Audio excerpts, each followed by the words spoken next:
আসসালামু আলাইকুম ওয়া রাহমাতুল্লাহ। যে সম্মানিত ভিউয়ার্স, আপনারা দেখতে পাচ্ছেন আমার সামনে একটা আরএফএল এর 40 কেজি একটা স্কেল আসছে।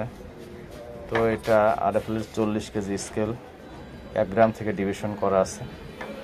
তো এটার সমস্যা ছিল, সেটা রিপেয়ার করা হয়েছে। এখন এটাকে ক্যালিব্রেশন করতে হবে। তো সর্বপ্রথম আমরা স্কেলটা অন করে নেব। আমি এটা স্কেলটা অন করে নিলাম। তো এখন এটার কোড দিতে হবে। এটার কোড হচ্ছে 2013 2013 2013 টেয়ার। দেখতে পাচ্ছেন 40 কেজি স্কেল 1 গ্রাম থেকে ডিভিশন করা। তো এখন যদি আমরা ওয়ানে যাই, ওয়ানে দেখাচ্ছে এটা ক্যাপাসিটি 40 কেজি ক্যাপাসিটি। এখানে যদি আপনি 40 কেজি করতে চান তাহলে 40 কেজি দিয়ে এখানে অ্যাড বাটন দিলে, এই যে অ্যাড অ্যাড দিলে 40 কেজি সেভ হয়ে যাবে। যেহেতু 40 কেজি স্কেল, এখানে 40 কেজি আছে, সেক্ষেত্রে আমরা এই যে ওয়ানে আছে এটা, ফাংশন ওয়ানে হচ্ছে ক্যাপাসিটি 40 কেজি ক্যাপাসিটি। তো এখন আমরা 40 কেজি, যেহেতু 40 কেজি আছে, তো এটা ঠিক আছে। এখন আমরা অ্যাড দিয়ে সেভ করে দেবো। অ্যাড, এই যে ADD অ্যাড, খেয়াল করেন ADD অ্যাড দিয়ে এই যে 40 কেজি সেভ হয়ে গেছে।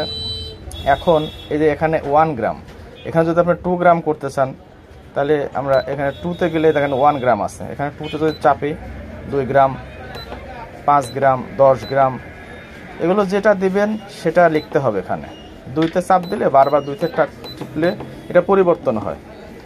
তো এটা আমরা 1 আছে, যেহেতু 1 গ্রাম থেকে ডিভিশন করা, এখানে 1-এ থাকবে। এরপরে অ্যাড দিয়ে দেবেন, সেভ হয়ে গেল।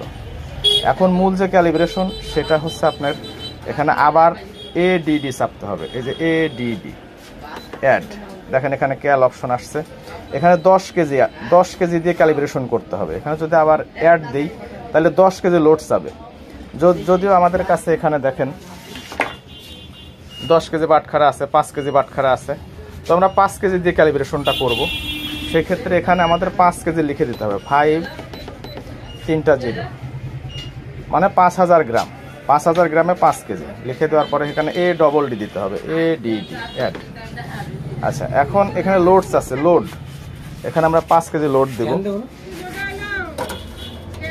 দেখেন সময় তো 5 কেজি লোড দেওয়া হয়েছে। এখানে 5 কেজি লোড দেওয়া হয়েছে। এরপরে এটা হচ্ছে ZER, হয়েছে ZER, খেয়াল করেন ZER। দেখেন বরাবর 5 কেজি হয়ে গেছে। 1 গ্রাম থেকে ডিভিশন করা, একটু আপ ডাউন করতেছে, সমস্যা না। তো ঠিক আছে, ভিডিওটি দেখার জন্য অসংখ্য ধন্যবাদ।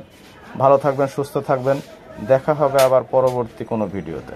আসসালামু আলাইকুম ওয়া রাহমাতুল্লাহ।